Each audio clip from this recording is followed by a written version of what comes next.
Hello दोस्तों, आप सभी का स्वागत है स्टूडेंट टॉक पर। हम शुरू करने वाले हैं फिजिक्स के 25 आगे के क्वेश्चन और इन क्वेश्चंस के माध्यम से आपको फिजिक्स की पूरी थ्योरी कंप्लीट करवाई जा रही है। ठीक है, तो अगर आपने चैनल सब्सक्राइब नहीं किया है तो सब्सक्राइब कर दीजिए और अपने दोस्तों के साथ इस लेक्चर को जरूर शेयर कीजिए। चलिए देखते हैं आज का पहला क्वेश्चन। गैल्वेनाइज लोहे बनाने के लिए लोहे पर किसका लेप किया जाता है, आपसे ये पूछा गया। देखो, आपके ऑप्शन है निकिल, जिंक, सल्फर या क्रोमियम। सही आंसर है इसका जिंक।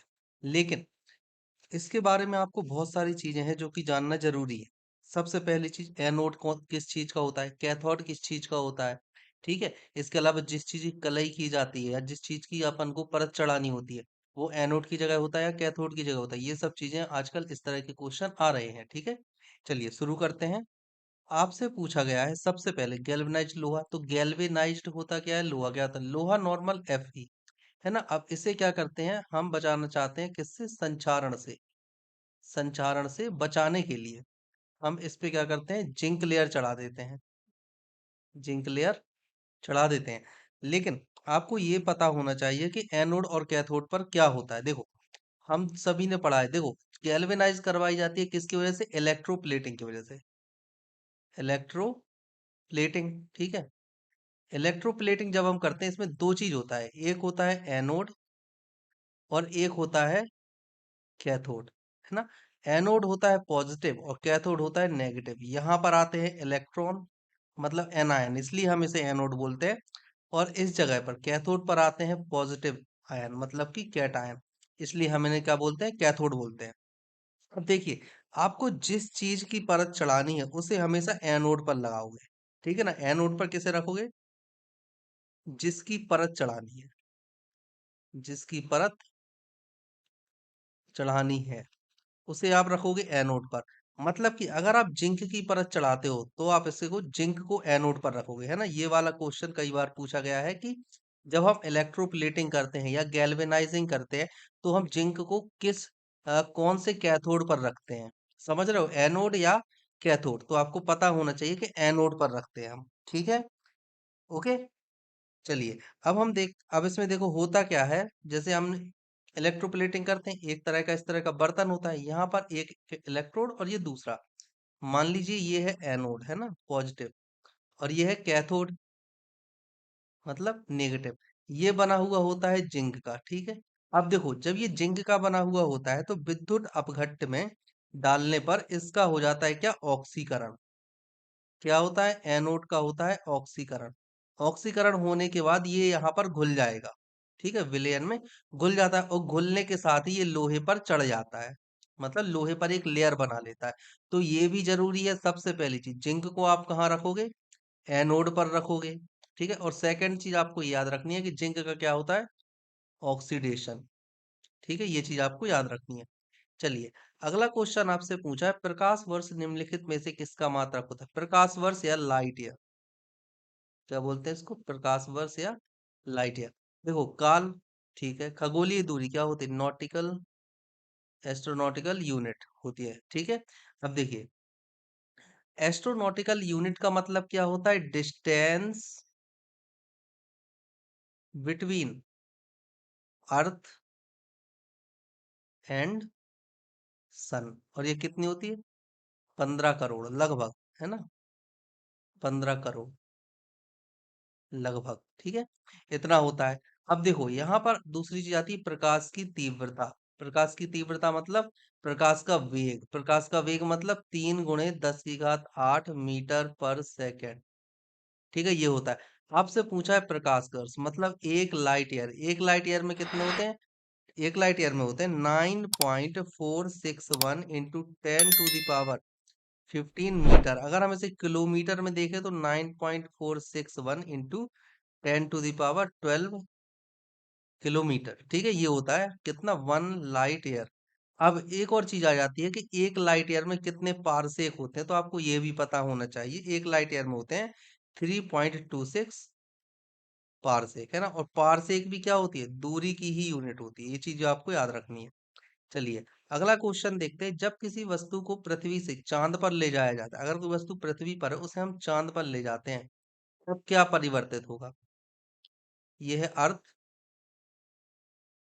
और ये है मून। ठीक है।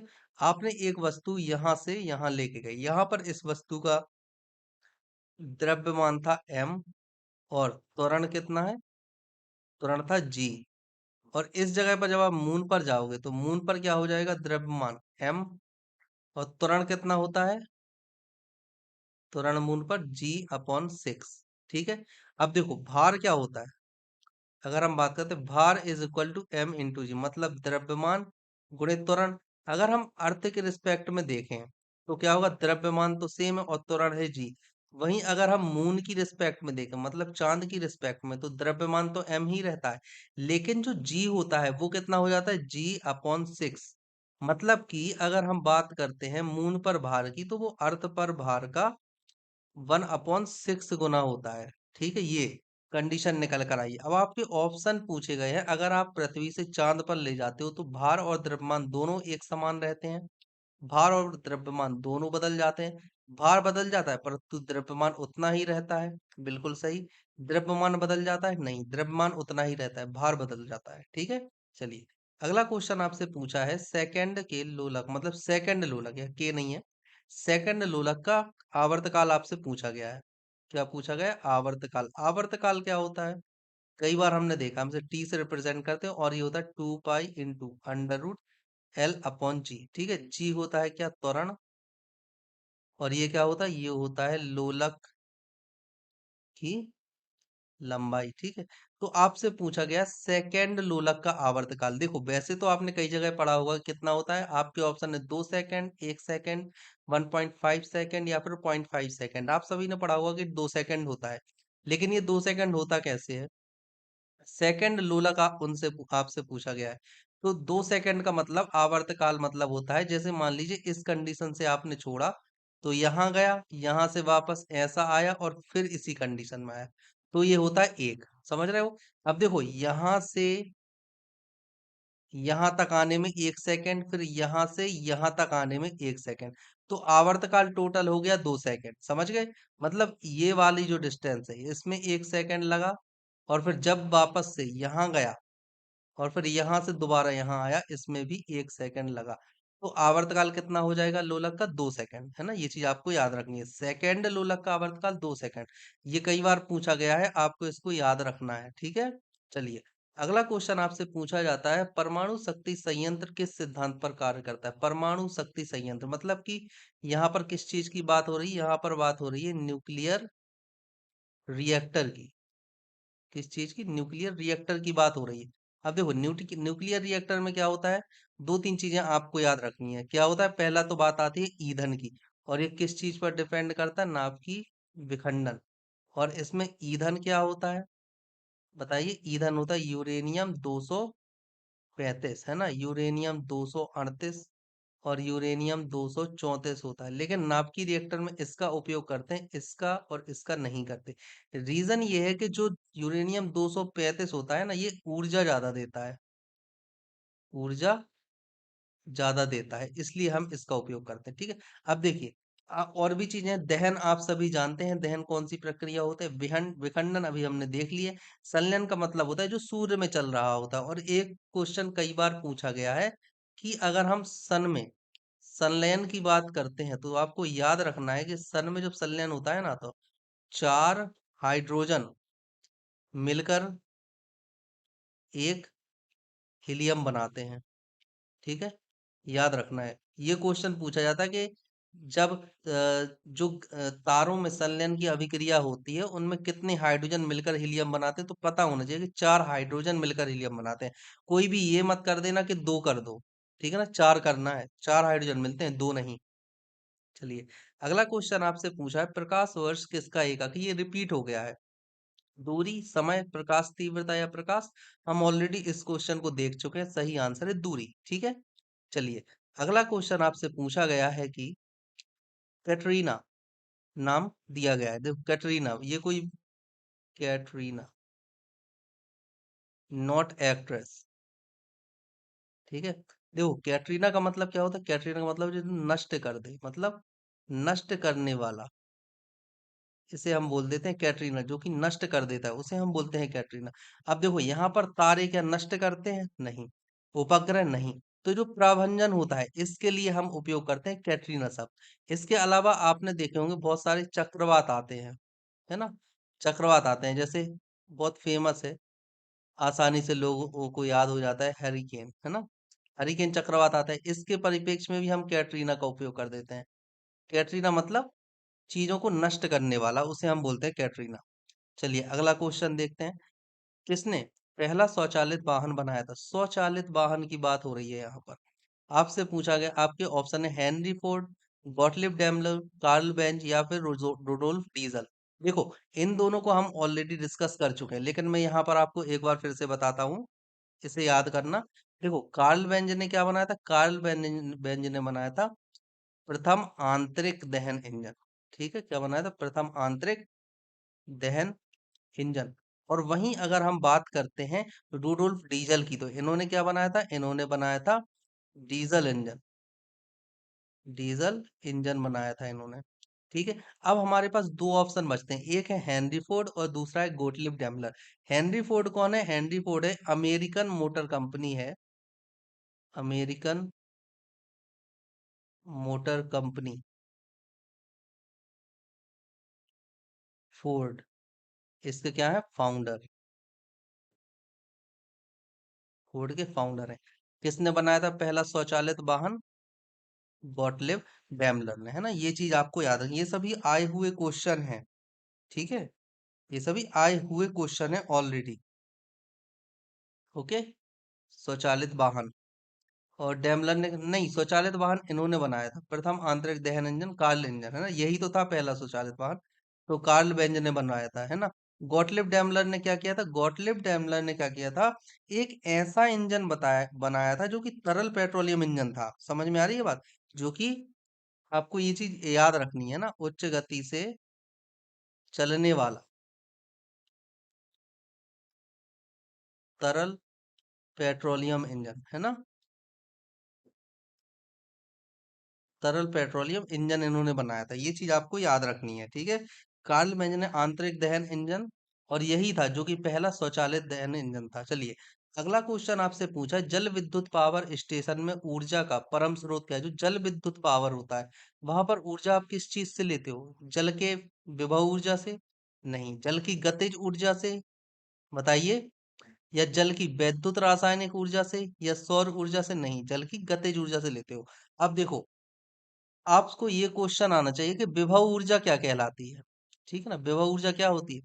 जल की विभव ऊर्जा, जल की गतिज ऊर्जा, ये होती क्या है? देखो, जल की विभव ऊर्जा का एक सीधा सा मतलब होता है, और वो ये होता है, जैसे मान लीजिए कोई विभव है ना, जल विभव को हम क्या करते हैं? देखिए, एक कोई आप तंत्र ले लीजिए, ठीक है? ये लिया आपने, एक कोई तंत्र है, ठीक है? इस तंत्र में जल की कोई स्थितिज ऊर्जा होगी, है ना? जल की पोटेंशियल एनर्जी होगी इस तंत्र में, ठीक है? इस तंत्र में जल की कोई पोटेंशियल एनर्जी होगी। फिर जल जाएगा दूसरे स्थान पर, मतलब दूसरे तंत्र में पहुंच गया जल, दूसरे तंत्र में पहुंच गया जल। यहाँ पर यहाँ पर जो थी काइनेटिक एनर्जी थी, और ये वापस से पोटेंशियल एनर्जी में कन्वर्ट हो गई। अब ये जो प्रवृत्ति होती है, ये वाली ये वाली जो प्रवृत्ति होती है, ये एक तंत्र से दूसरे तंत्र में जल का पहुंचना, समझ रहे हो? एक स्थान से दूसरे स्थान में जो जल पहुंचता है, इस प्रवृत्ति को ही हम बोल देते हैं विभव ऊर्जा। ठीक है ना, ये जो प्रवृत्ति है, इसे विभव ऊर्जा बोल देते हैं, ये चीज आपको याद रखना है। विभव ऊर्जा, ठीक है? मतलब जल का एक तंत्र से दूसरे तंत्र में, मतलब एक स्थान से दूसरे स्थान में जाने की प्रवृत्ति को हम विभव प्रवणता बोल देते हैं, विभव ऊर्जा बोल देते हैं। समझ रहे हो? लिख लो आप। जल को एक स्थान से दूसरे स्थान में जाने की प्रवृत्ति, रुकना, एक स्थान से दूसरे स्थान में जाने की प्रवृत्ति क्या कहलाती है? जल की विभव ऊर्जा, है ना? ये आपको याद रखना है, ये बहुत ज्यादा इंपॉर्टेंट क्वेश्चन। देखो, इस तरह की क्वेश्चन ही आते हैं, वही घिसे पिटे क्वेश्चन नहीं आते रहेंगे, है ना? तो ये चीज आपको पता होनी चाहिए कि ये, इसे हम बोलते हैं जल की विभव ऊर्जा, गतिज ऊर्जा हम सभी जानते हैं। देखो क्या होता है, जल यहाँ पे बना हुआ होता है डैम। ये क्या है, ये है डैम। ये है वाटर। और कैसा वाटर, पोटेंशियल एनर्जी। अब यहाँ से जब ये वाटर गया, यहाँ पर है आ गई इसमें काइनेटिक एनर्जी। और यहाँ पर होता है टरबाइन। टरबाइन जब घूमता है, तो टरबाइन के घूमने से क्या क्या होती है, इलेक्ट्रिक उत्पन्न होती है। ये होती है। तो किस चीज से आई, गतिज ऊर्जा। समझ रहे हो। तो जल की गतिज ऊर्जा से टरबाइन घूमा और उसके बाद में इलेक्ट्रिक जनरेट हो गई। चलिए, अगला क्वेश्चन आपसे पूछा गया है कि सौर ऊर्जा का रूपांतरण रासायनिक रूप से क्या होता है। देखो, सौर ऊर्जा है ना, आपके ऑप्शन है प्रकाश संश्लेषण, बाष्पोत्सर्जन, परासरण या विसरण।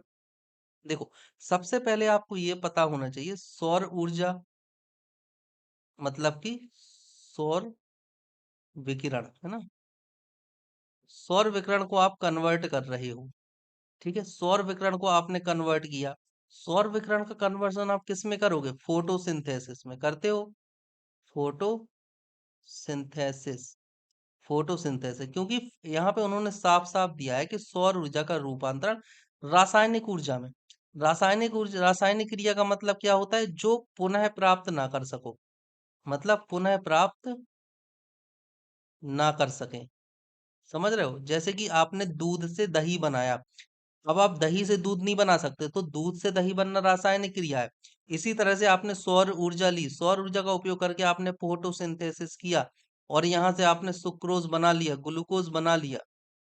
समझ रहे हो, ग्लूकोज बना।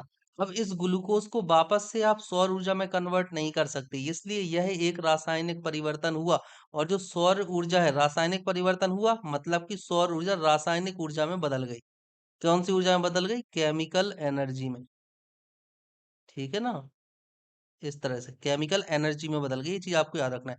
बाष्पोत्सर्जन हम सभी जानते हैं, बाष्पोत्सर्जन का मतलब क्या होता है, लिक्विड टू वेपर। लेकिन इसमें याद रखने वाली बात यह है कि जो वेपर बनती है ना, वो सतह के अणु का होता है, अंदर वालों का नहीं। ठीक है ना, जो वेपराइजेशन होता है, जो बाष्प बनती है, वो सतह के अणुओं का बनता है। अब यहाँ पर दो चीजें हैं, एक तो है परासरण और एक है विसरण। ठीक है ना, लगभग दोनों एक ही होती हैं, बस दिक्कत या हम बोले कि छोटा सा अंतर इसमें ये आ जाता है कि जो विसरण होता है ना, विसरण, वो ठोस, द्रव और गैस तीनों में होता है। समझ रहे हो, विसरण में क्या होता है, जो ठोस होता है, सॉलिड, लिक्विड और गैस, तीनों में होता है। ठीक है, इसके अलावा इसमें अर्ध पारगम झिल्ली नहीं होती है ना, बिना अर्ध पारगम झिल्ली के, बिना अर्धपारगम झिल्ली। वहीं अगर हम परासरण की बात करें, तो इसमें क्या होता है, अर्धपारगम झिल्ली। अर्धपारगम झिल्ली का उपयोग होता है, और ये किसमें होता है, लिक्विड में।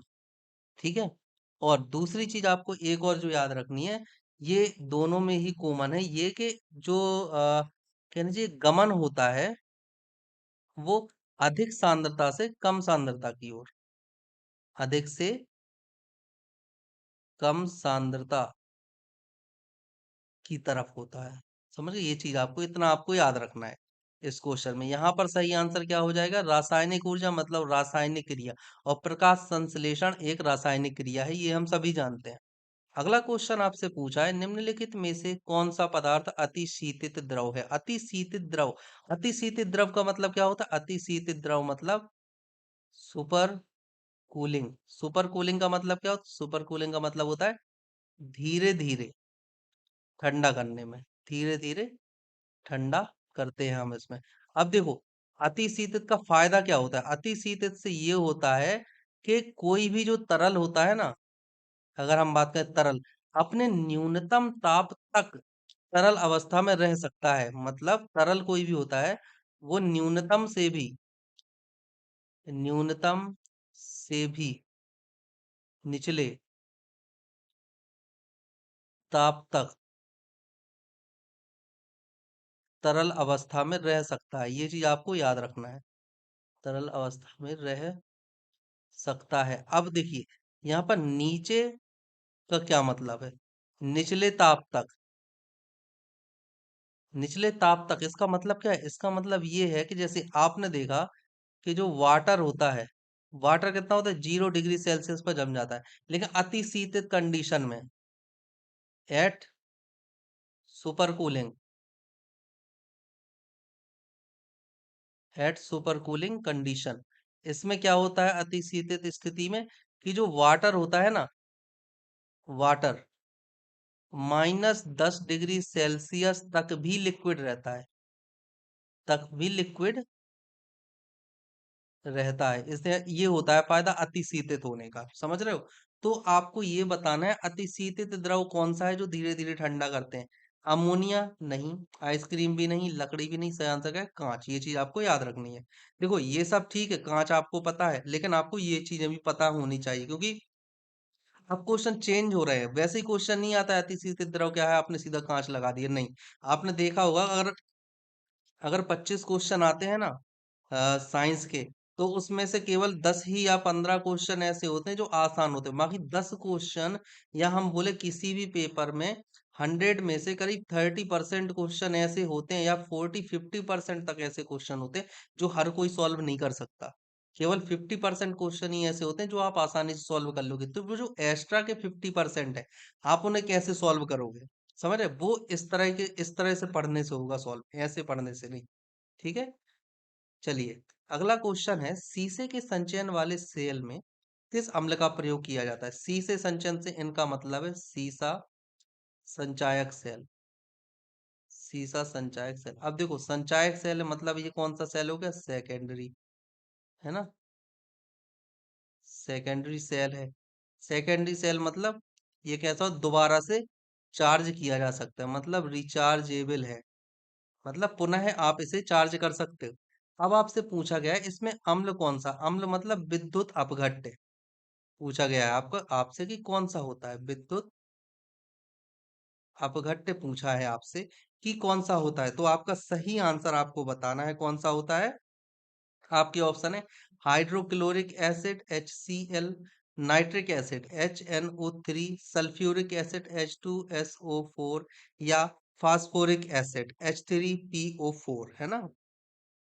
CH3PO4, H3 होता है, C नहीं होता है, ठीक है। H3PO4, सही आंसर क्या हो जाएगा? Phosphoric acid. आपको ये याद रखना है, ठीक है। चलिए, अगला क्वेश्चन आपसे पूछा गया है कि जहाजों में समय मापने के लिए प्रयुक्त उपकरण कौन सा होता है? जहाजों की बात यहाँ पर की जा रही है। देखो हम सभी ये बात जानते हैं कि कोई भी देश है, हमारे अगर हम पूरे वर्ल्ड की बात करें, पूरा वर्ल्ड है, वो कितने टाइम जोन में डिवाइड किया गया है? 24 किया गया है ना? इतने टाइम जोन में इसको डिवाइड डिवाइड किया गया है। ओके। अब हर टाइम जोन में हर देश में कई टाइम जोन होते हैं।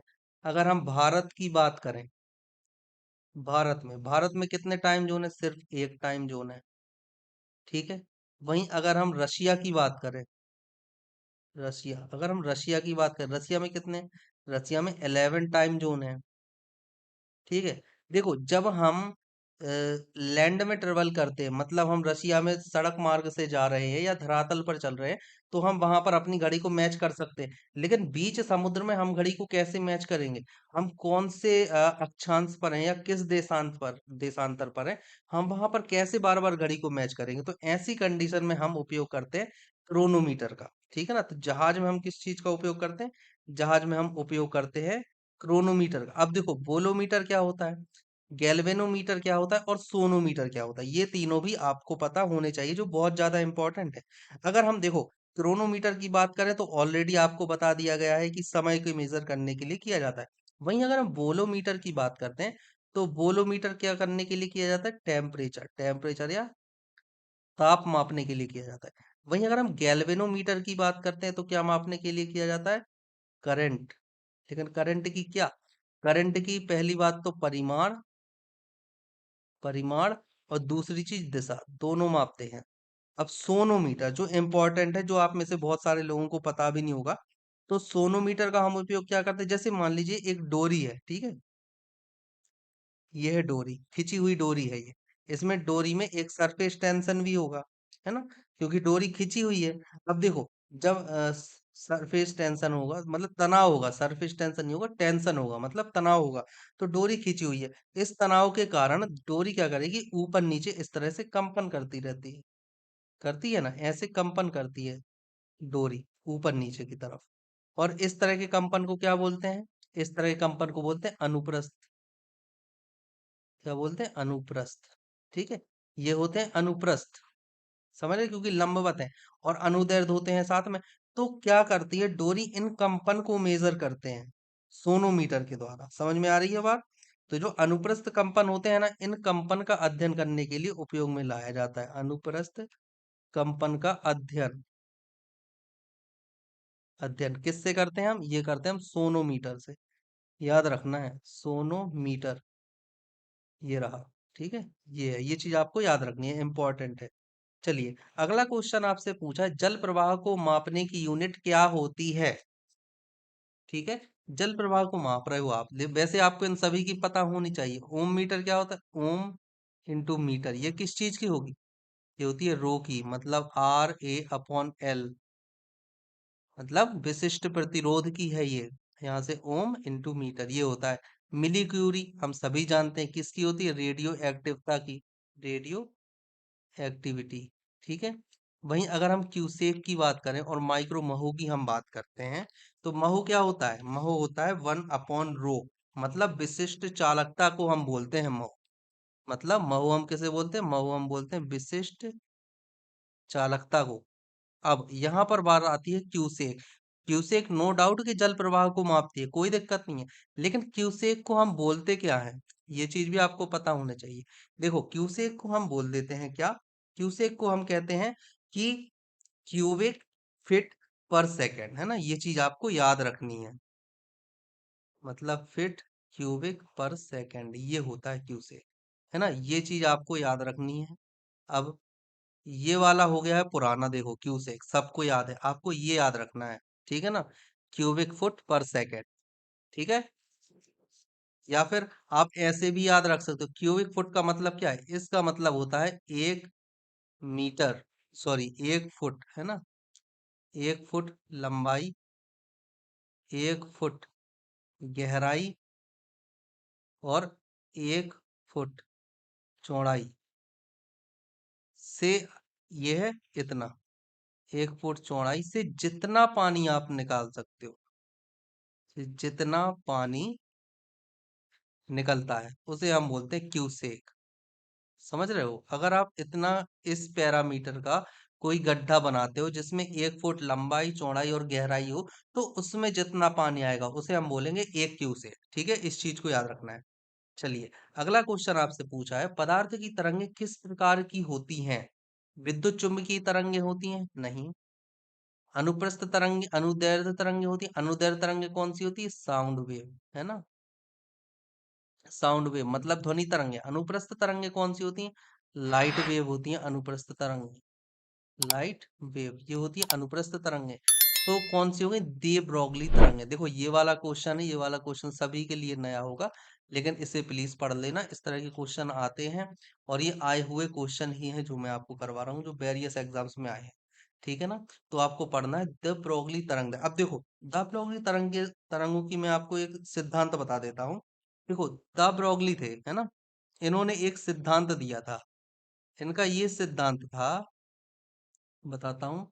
इन्होंने इन्होंने ये सिद्धांत दिया था कि कोई भी जो तरंग दैर्ध्य कण होता है ना, ऐसा कण जिसकी कोई तरंग दैर्ध्य हो, तो उसकी तरंग दैर्ध्य गति के व्युत्क्रमानुपाती होते हैं। मतलब कि कोई कण है ना, इसकी जो तरंग दैर्ध्य होगी, तरंग दैर्ध्य, ये कैसी होगी, गति के व्युत्क्रमानुपाती होगी।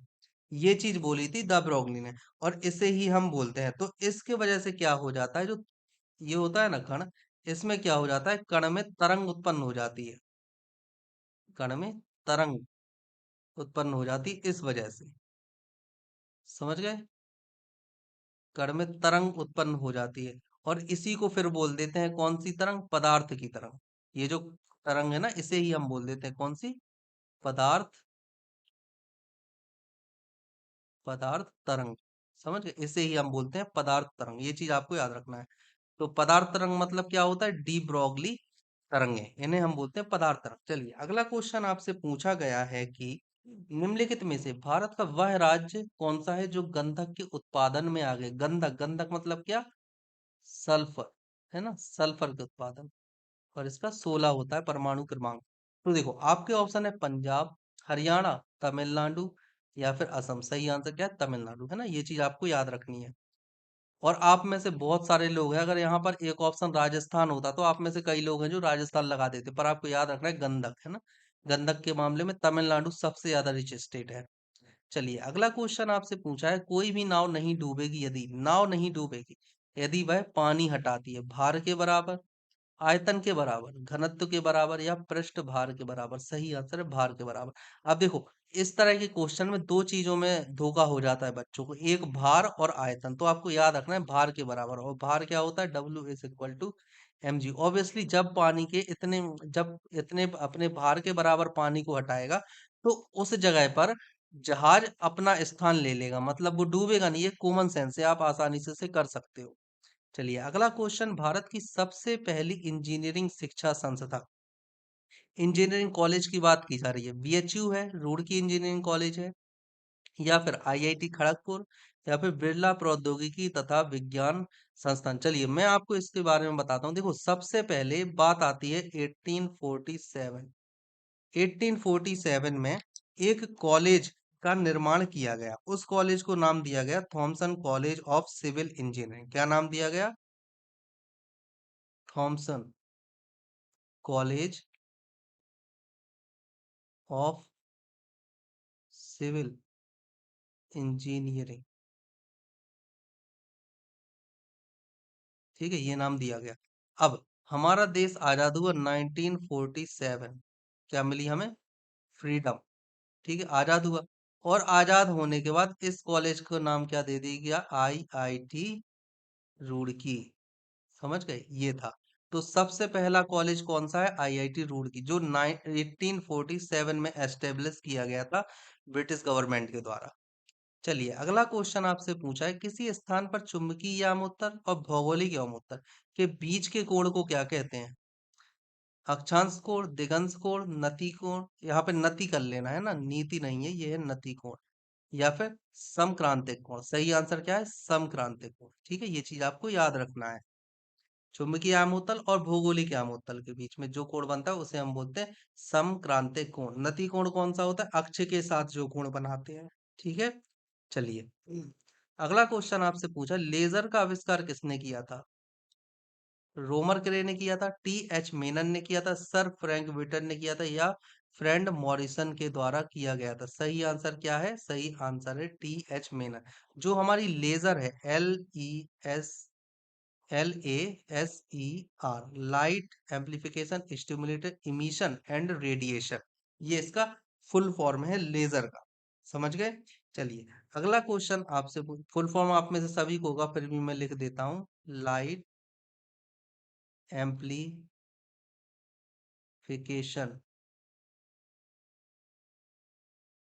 स्टिमुलेटेड इमिशन एंड रेडिएशन, है ना, ये है लेजर का फुल फॉर्म, इसको याद रखना है। और ये क्या किसने था, टी एच मेनन। ठीक है ना, ये थे, इनको नाम याद, इनका नाम याद रखना है आपको। चलिए अगला क्वेश्चन आपसे पूछा, निमज्जित वस्तु, निमज्जित वस्तु मतलब डूबी हुई वस्तु, है ना, डूबी वस्तु का पता लगाने के लिए किस उपकरण का उपयोग किया जाता है, सोनार का, रेडार का, पल्सर का, या कवासर का। क्या होता है, सोनार का। सोनार मतलब क्या होता है, SONAR, मतलब होता है sound navigation and ranging. Sound navigation and ranging इसे हम बोलते हैं। और इसमें कौन सी किरणों का उपयोग किया जाता है, यूवी रेस का उपयोग करते हैं इसमें, मतलब अल्ट्रावायलेट किरणों या परावैंगनी किरणों का उपयोग किया जाता है इसमें। रेडार क्या होता है, रेडार भी सोनार जैसे ही होता है, लेकिन इसका हम उपयोग कहाँ करते हैं, इसका उपयोग करते हैं जहाजों में ही, है ना, एयरप्लेन्स में, इन सब जगहों। चलिए अगला क्वेश्चन आपसे पूछा है, वह उपकरण कौन सा है जिससे समुद्रों की गहराई को मापने के लिए ध्वनि तरंगों का उपयोग किया जाता है, रेडार है, नहीं, अल्टीमीटर, वेंचुरीमीटर, या सोनार। सही आंसर क्या है, हम सभी बात कर चुके हैं, सोनार। अब देखो रेडार क्या होता है ऑलरेडी हम डिस्कस कर चुके हैं। अल्टीमीटर क्या होता है? अल्टीमीटर होता है वायुयान से ऊंचाई को मापने के लिए अल्टीमीटर का उपयोग किया जाता है। मतलब किस चीज का? ऊंचाई मापने के लिए, विमान की ऊंचाई मापने के लिए अल्टीमीटर का उपयोग करते हैं। याद रखना है इसको, ठीक है, बहुत इंपॉर्टेंट है। विमान की ऊंचाई मापने के लिए हम उपयोग करते हैं अल्टीमीटर का। अब हम बात करते हैं वेंचुरी मीटर। आखिर वेंचुरी मीटर क्या होता है? वेंचुरी मीटर क्या होता है? प्रवाह की दर नापता है। क्या मापता है? प्रवाह की दर। और प्रवाह किस, कौन सा प्रवाह? तरल प्रवाह, है ना। तरल प्रवाह की दर मापता है। कौन मापता है? Venturi meter. ये चीज आपको याद रखनी है, ठीक है। चलिए, अगला क्वेश्चन आपसे पूछा गया है कि यदि कोई दंड चुंबक, मान लीजिए ये है कोई दंड चुंबक, ठीक है, ऐसी है दंड चुंबक, यहाँ पर नॉर्थ है, यहाँ पर साउथ है, को दो बराबर हिस्सों में काट दिया जाए तो प्रत्येक टुकड़े की ध्रुवीय शक्ति पर क्या प्रभाव पड़ेगा? यहाँ से वो बोल रहे हैं काट दिया। अब देखो, जो चुंबकीय तरंगें होती हैं वो यहाँ ऐसी चलती हैं, ठीक है, फिर ये अंदर भी आएंगी, इस तरह से चलती हैं चुंबकीय तरंगें, लेकिन बाहर चलती हैं ये साउथ से, सॉरी, नॉर्थ से साउथ की ओर।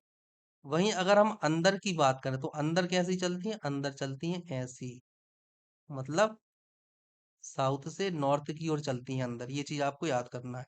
तो बाहर कैसी चल रही हैं? बाहर चल रही हैं नॉर्थ टू साउथ।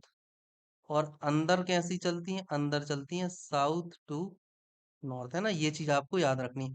अब उन्होंने पूछा आपने बीच में से काट दी। देखो, बीच में से काटने पर चुंबक पर कोई प्रभाव नहीं पड़ेगा। प्रत्येक चुंबक प्रत्येक चुंबक का टुकड़ा एक नई चुंबक बन जाता है, इस तरह से सेम रहेगा सब कुछ, कोई प्रभाव नहीं पड़ता है, ठीक है ना। आपके ऑप्शन क्या दिए हुए हैं? आपके ऑप्शन दिए हैं आधी हो जाएगी, ठीक है, लेकिन ध्रुवीय शक्ति की बात हो रही है यहाँ पर, है ना। लंबाई की नहीं। आधी हो जाएगी? नहीं। दुगनी? नहीं। शून्य हो जाएगी? नहीं, यथावत रहेगी। आपको ये याद रखना है। क्वेश्चन नंबर 348 का आंसर डी, ठीक है, यथावत रहेगी।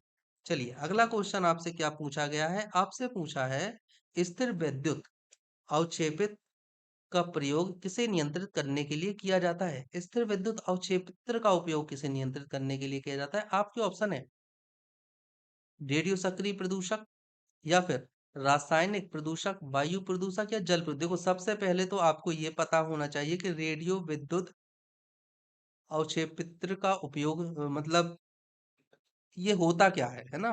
देखो, इसमें क्या होता है, इसमें आप क्या करोगे, इस तरह का एक यंत्र रहेगा, ठीक है, इधर इस तरह से, और इनके बीच में क्या रहती है? उच्च वोल्टता, ठीक है, इनके बीच में रहती है उच्च वोल्टता।